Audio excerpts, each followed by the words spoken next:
अस्सलाम वालेकुम guys, welcome to my YouTube channel online learn with साथ। सो गाइस, हाजिर है आज हम क्लास नंबर 29 के साथ। तो आज की क्लास में हम डिस्कस करने वाले हैं वो है हेड, यानी कि हेड के बारे में आज सीखने वाले हैं। लेकिन क्लास शुरू करने से पहले अगर आप लोगों ने अभी तक मेरे यूट्यूब चैनल को सब्सक्राइब नहीं किया है तो सब्सक्राइब करें और बेल आइकन ऑन करें ताकि मेरे हर नई वीडियो का नोटिफिकेशन सबसे पहले आपको मिले। ओके, तो टाइम जाए किए बिना क्लास को शुरू करते हैं। हेड का डिफिनेशन है टू एक्सप्रेस पोजीशन, डिसीज और relationship in the past.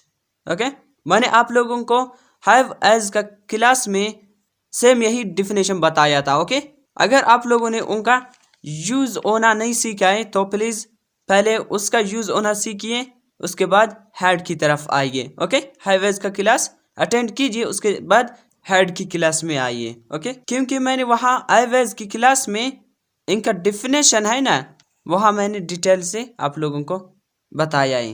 To express position यानी कि मिल्कियत को जाहिर करता है, टू एक्सप्रेस डिजीज बीमारी को जाहिर करता है, और रिलेशनशिप रिश्ते को जाहिर करता है। तो मैंने आप लोगों को वहाँ हैव की क्लास में समझाया है डिटेल से। ओके, क्योंकि मैं हर वीडियो में क्लास खींचना नहीं चाहता क्योंकि बड़ी हो जाएगी, वीडियो बड़ी हो जाएगी। ओके, सो इसीलिए मैंने वहाँ डिटेल से आप लोगों को समझाया है। प्लीज़ वहाँ से क्लास अटेंड कीजिए, फिर हेड की क्लास की तरफ आ जाइए। ओके, सो हैव किस पर्पज़ के लिए इस्तेमाल होता था, हेड भी सेम उसी तरह उस पर्पज़ के लिए इस्तेमाल होता है, लेकिन हेड पास्ट में और हैव प्रेजेंट में इस्तेमाल होता था। ओके, लेकिन इनका पर्पज़ एक ही है, सेम है, लेकिन हेड पास्ट में इस्तेमाल होता है और हैव प्रेजेंट में इस्तेमाल होता है। एग्जाम्पल, हमारे पास एक नया कार है, हमारे पास एक नया कार है। सो ये प्रेजेंट का जुमला है। ओके, सो इसमें हम यूज करेंगे हैव का। Okay, we have new car. So अगर इनको हम पास्ट में ले जाए तो हमारे पास एक नया कार था, हमारे पास एक नया कार था। सो इनका इंग्लिश है we had a new car. So इनका स्ट्रक्चर पे चलते हैं। इनका स्ट्रक्चर है subject plus had plus object, यानी कि ऑब्जेक्ट कोई भी आ सकता है, कोई बीमारी के नाम भी आ सकता है, रिश्ते के भी नाम आ सकता है, मिल्कियत का भी नाम आ सकता है। ओके, सो इसलिए ऑब्जेक्ट है यहाँ, subject plus had plus object. So have का स्ट्रक्चर क्या था, subject plus have plus object. Structure same ही है, बस हमने हैव एज को हटा के हैव का सेकंड फॉर्म यहाँ लगाया हैड, हैड का बेस फॉर्म है हैव, तो हम हैव का सेकंड फॉर्म यहाँ लगाया हैड। सो इसी तरह मैंने आप लोगों को पिछले क्लास में बताया कि प्रेजेंट में फर्स्ट फॉर्म यूज होता है और पास्ट में सेकंड फॉर्म और फ्यूचर में वर्ब के साथ फर्स्ट फॉर्म वर्ब के साथ विल लगाया जाता है। ओके, ये हमेशा अपने जहन में बिठा लेना। आई होप सो आप लोगों को हेड का यूज होना बहुत आसान तरीके से आप लोगों को आई होगी, क्योंकि हैव एज की क्लास को आप लोगों ने अटेंड किया हुआ है, तो आप लोगों के लिए हेड का समझना कोई बड़ी मुश्किल बात नहीं होगी। अगर नए स्टूडेंट्स है तो प्लीज़ हैव एज की क्लास को अटेंड कीजिए, उसके बाद हेड की तरफ आइए, क्योंकि हैव एज की क्लास अटेंड करोगे तो इंशाल्लाह खुद ब खुद ऐड की इस्तेमाल होना आप लोगों को आसान तरीके से आएगी। ओके, सो चलो चलते कुछ सेंटेंस बनाते हैं। ओके, पहला जुमला है हमारे पास एक नया कार था, हमारे पास एक नया कार था। तो पहले सब्जेक्ट लिखेंगे, सब्जेक्ट है हम, हमारे, तो हमारे की इंग्लिश लिखेंगे वी, सब्जेक्ट बाद हैड, वी हैड, उसके बाद ऑब्जेक्ट यानी कि मिल्कियत को जाहिर करें, हमारे पास एक नया कार, तो a new car, we had a new car, हमारे पास एक नया कार था, we had a new car. Okay, बहुत सिंपल है इनका सेंटेंस बनाना, जस्ट आप लोगों को इनका डिफिनेशन अपने जहन में रखना है और इनका स्ट्रक्चर, दैट आफ्टर आप लोगों को खुद ब खुद सेंटेंस बनाना आएगा। ओके, सो नेक्स्ट जुमला है उसका बहुत से दोस्त था, उसका बहुत से दोस्त था। सो इनका इंग्लिश लिखेंगे he had many friends, he had many friends. He subject हुआ, हैड हो गया और मैनी फ्रेंड्स ये ऑब्जेक्ट हो गया। Okay, he had many friends, उसका बहुत से दोस्त था। ये रिलेशनशिप को जाहिर करता है। बहुत से दोस्त था, मैनी फ्रेंड्स, ये रिलेशनशिप को जाहिर करता है। ही हैड मैनी फ्रेंड्स, उसका बहुत से दोस्त था। उसे जिल्द का मसला था, उसे जिल्द का मसला था। जिल्द का मसला था यानी कि जाहिर करता है डिजीज को, बीमारी को, किसी की बीमारी को जाहिर करता है। सो इनका इंग्लिश है he had skin problem. He had skin problem, उसे जिल्द का मसला था। He had skin problem. So मेरे पास 3 घड़ी थे, मेरे पास 3 घड़ी थे। सो इनका इंग्लिश है I had 3 watch. I had 3 watch यानी कि मेरे पास, ये पोजीशन को जाहिर करता है, मिल्कियत को। ओके, आई हैड 3 वॉच, मेरे पास 3 घड़ी थे। मेरे बहुत से शागिर्द थे, मेरे बहुत से शागिर्द थे। I had many students.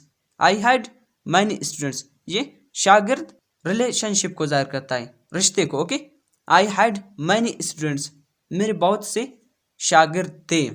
Okay, I hope so आप लोगों ने अंडरस्टैंड की होगी हैड का पॉजिटिव सेंटेंसेस। जस्ट आप लोगों ने इनका डिफिनेशन को और स्ट्रक्चर को अपने जहन में बिठा लेना है। दैट आफ्टर आप लोगों को सेंटेंस बनाना खुद ब खुद आएगा। ओके, तो देखो हमारे पास एक नया कार था, हमारे पास ये पोजीशन को जाहिर करता है, मिल्कियत को। ओके, उसका बहुत से दोस्त था, ये रिलेशनशिप को जाहिर करता है।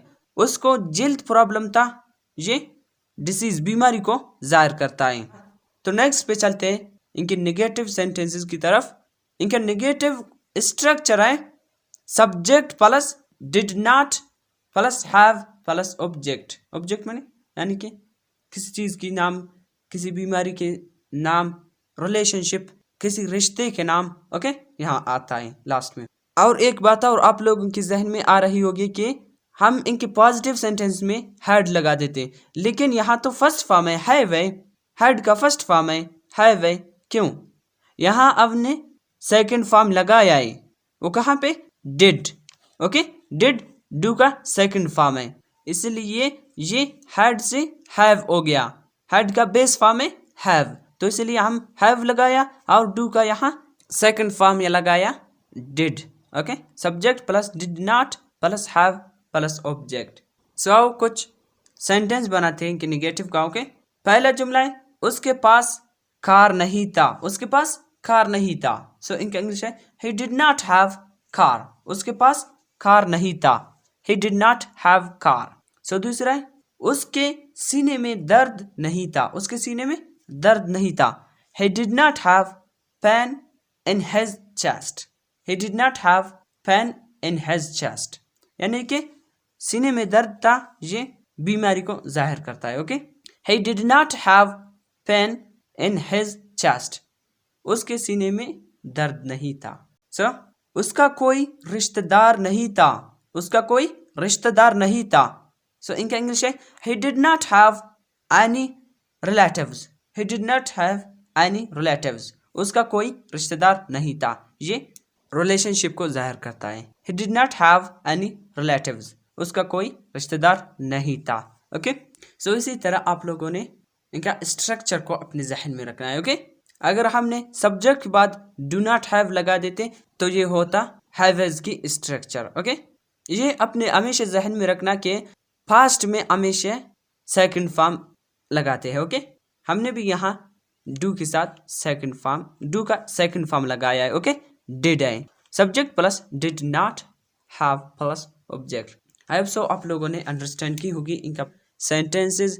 तो चलो चलते हैं इनकी इंटेरोगेटिव सेंटेंस की तरफ। कुछ इंटेरोगेटिव सेंटेंस बनाते हैं। ओके, सो इनका इंटेरोगेटिव स्ट्रक्चर है, ये आप लोगों को ऑलरेडी पता होगा कि हम शुरू से ये करते आ रहे हैं कि हेल्पिंग वर्ब को शुरू से लगाते हैं, यानी कि यहाँ डिड को सब्जेक्ट से पहले लगा देंगे तो क्या होगा?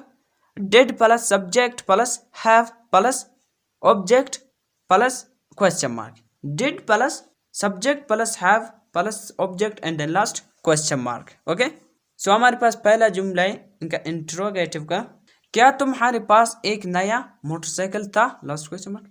क्या तुम्हारे पास एक नया मोटरसाइकिल था? Last question mark. Did you have a new bike? Last question mark. Did you have a new bike, क्या तुम्हारे पास एक नया मोटरसाइकिल था? तो दूसरा है क्या उन्हें बुखार था? क्या उन्हें बुखार था? Question mark. Did they have temperature, did they have temperature question mark. क्या उसकी बहुत से दोस्त थे, did she have many friends, last question. क्या उसके बहुत से दोस्त थे, did she have many friends.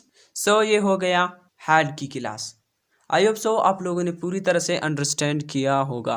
अगर फिर भी आप लोगों को कोई कंफ्यूजन होता रहता है यहाँ ऐड की क्लास में, तो प्लीज हैव एज की क्लास को अटेंड कीजिए, फिर हैड की तरफ आइए। ओके, सो आप लोगों के लिए सीखना बहुत आसान हो जाएगा, इसलिए मैं आप लोगों को बता रहा हूँ कि पहले बुनियाद को पढ़ो, ओके, बेसिक सीखो, फिर आप नेक्स्ट अपर की तरफ जा सकोगे। अगर आप लोगों को बेसिक नहीं आता तो आप लोग कैसे नेक्स्ट अपर की तरफ जाओगे। अगर आप लोगों को इंग्लिश का बेसिक आता है तो आप लोग एडवांस्ड पे जाओगे। ओके, तो इसलिए मैंने आप लोगों को इंग्लिश पढ़ाना स्टार्ट किया है वो फुल बेसिक से यानी कि मैं आप लोगों को ले जाऊं ताकि एडवांस तक। ओके, सो इसलिए अगर नए स्टूडेंट्स मेरे यूट्यूब चैनल पे आते रहते हैं तो प्लीज़ आप लोग मेरे जो इंग्लिश क्लासेस है, बेसिक इंग्लिश क्लासेस है ना, वो पहले से अटेंड किया करें ताकि आप लोगों की बेसिक इंग्लिश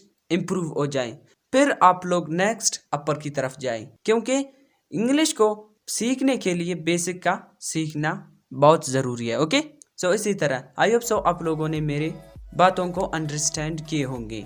सो इस क्लास को हम यहीं पे ख़त्म करते हैं। इंशाल्लाह ज़िंदगी रही आप सब लोगों से मुलाकात होगी नेक्स्ट क्लास के साथ। तो तब तक के लिए इजाज़त दीजिए, अपना बहुत ख्याल रखिएगा, दुआ में याद रखिएगा। अल्लाह हाफिज़।